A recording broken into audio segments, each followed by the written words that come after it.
Welcome to the slop farm. Enjoy the video. You start by gathering and curating your dataset. Remove bad images, ensure consistent aspect ratios, and tag classes or concept names.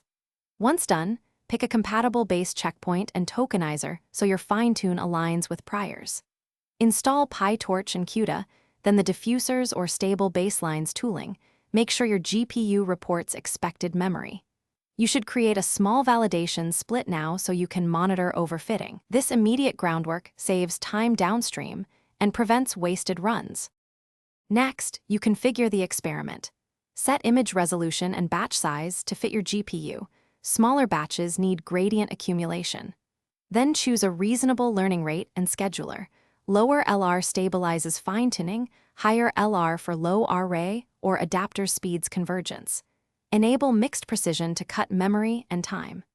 Define augmentation and repeat factor to diversify limited data, and set checkpoints every few hundred steps so you can resume. Monitor loss, sample outputs, and perplex. You now run the training loop and generate samples at intervals to inspect quality. Make sure to compare outputs to validation images and your target style. This tells you if the model memorizes or generalizes. Once satisfied, save the final checkpoint and export lightweight adapters like low RA or diffusers weights for inference.